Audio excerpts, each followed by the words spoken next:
आम आदमी पार्टी के नेता संजय सिंह की रिहाई हो गई, लेकिन रिहाई के बावजूद भी वो अभी जेल से बाहर नहीं आ पाए हैं। सुप्रीम कोर्ट ने मंगलवार को प्रवर्तन निदेशालय यानी ईडी द्वारा एनफोर्समेंट डायरेक्टोरेट द्वारा विरोध नहीं किए जाने के बाद दिल्ली शराब नीति केस से संबंधित मनी लॉन्ड्रिंग मामले में आम आदमी पार्टी के नेता और राज्यसभा सांसद संजय सिंह को जमानत दे दी। लेकिन जमानत के साथ ही ईडी ने इसका कोई विरोध नहीं किया।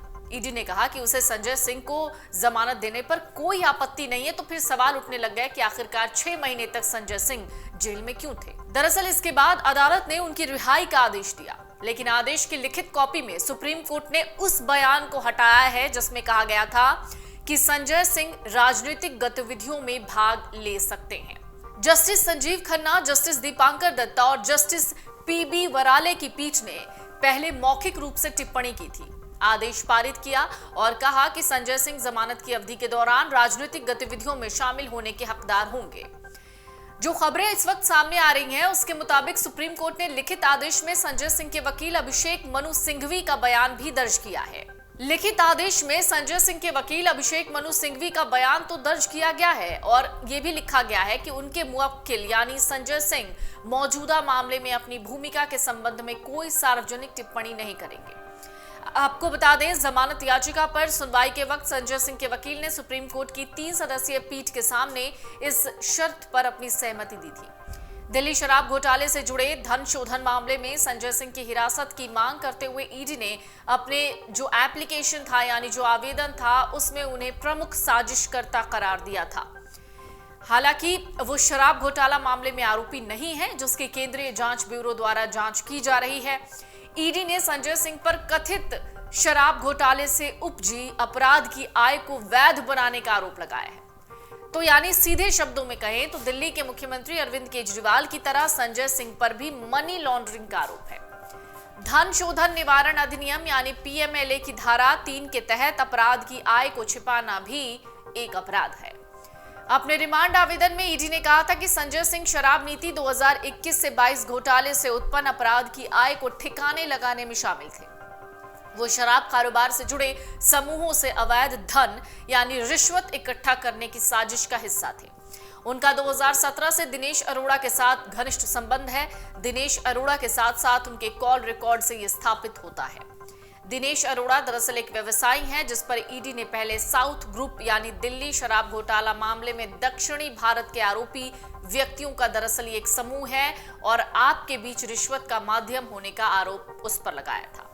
ईडी ने अपने रिमांड आवेदन में दावा किया था कि दिनेश अरोड़ा ने जांचकर्ताओं को बताया था कि उसने संजय सिंह के कहने पर ही कई रेस्तरां मालिकों से बात की थी और आगामी चुनावों के लिए पार्टी के लिए फंड इकट्ठा करने के लिए 82 लाख रुपए के चेक की व्यवस्था की थी। ईडी ने यह भी आरोप लगाया था कि दिनेश अरोड़ा ने राज्यसभा सांसद संजय सिंह के सहयोगी सर्वेश मिश्रा के माध्यम से उनको 2 करोड़ रुपए नकद दिए थे।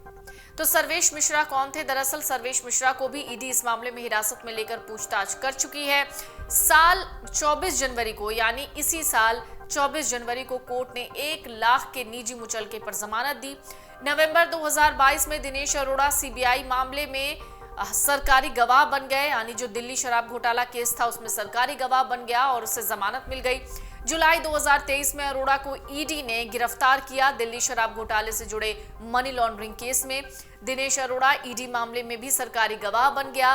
संजय सिंह ने जो बचाव में अपने तर्क दिए थे वो भी जान लेना जरूरी है। संजय सिंह के वकील अभिषेक मनु सिंघवी ने सुप्रीम कोर्ट में बहस के दौरान दलील दी कि दिनेश अरोड़ा ने अपने 10वें बयान में संजय सिंह का नाम लिया था, जबकि उसके पिछले 6 बयानों में संजय सिंह का उल्लेख ही नहीं था। उन्होंने यह भी तर्क दिया कि संजय सिंह की गिरफ्तारी के बाद से 5 महीनों में ईडी ने कोई सबूत जमा नहीं किए हैं। उदाहरण के लिए अगर दिनेश अरोड़ा ने संजय सिंह को 2 करोड़ रुपए दिए तो वो अपराध की आय ईडी द्वारा बरामद की जानी चाहिए, जो हुआ ही नहीं। सिंघवी ने कहा कि अरोड़ा के बयानों के अन्य पहलुओं की पुष्टि अन्य गवाहों द्वारा भी की जानी चाहिए। ईडी ने यह भी आरोप लगाया कि संजय सिंह ने दिनेश अरोड़ा के जरिए अन्य सह अभियुक्तों समीर महेंद्रू और अभिषेक बोइनपल्ली से 2 करोड़ रुपए की अपराध की आय प्राप्त की। अभिषेक मनु सिंघवी ने दलील दी थी कि महेंद्रू ने अपने बयान में कहा था कि उन्होंने कोई रिश्वत नहीं दी। आम आदमी पार्टी के विधायकों और मंत्रियों ने मंगलवार को अरविंद केजरीवाल की पत्नी सुनीता केजरीवाल से मुलाकात की। कहा, मुख्यमंत्री को जेल से ही सरकार चलानी चाहिए और इस्तीफा वो नहीं देंगे। अभी संजय सिंह ILBS अस्पताल में हैं और उनको बुधवार को अस्पताल से छुट्टी भी मिल जाएगी। आम आदमी पार्टी के वरिष्ठ नेता जैस्मिन शाह का कहना है कि संजय सिंह एक बहुत ही मजबूत नेता हैं और राज्यसभा के दौरान सबने देखा कि मोदी सरकार की नीतियों के खिलाफ उन्होंने कितनी मजबूती के साथ अपनी आवाज उठाई। उन्होंने ये भी कहा कि दिल्ली, हरियाणा समेत गुजरात और देश के अन्य हिस्सों में संजय सिंह चुनावी कैंपेन को आगे बढ़ाएंगे और चुनावी रणनीतियों में भी उनकी अहम भूमिका होगी। तो देखने वाली बात कि संजय सिंह जैसे ही जेल से बाहर आते हैं उसके बाद आम आदमी पार्टी में बदलता क्या है। अगर आप ये वीडियो YouTube पर देख रहे हैं तो हमारे चैनल को सब्सक्राइब करें और बेल आइकन को दबाना ना भूलें। अगर आप Facebook पर ये वीडियो देख रहे हैं तो हमारे पेज को लाइक करें।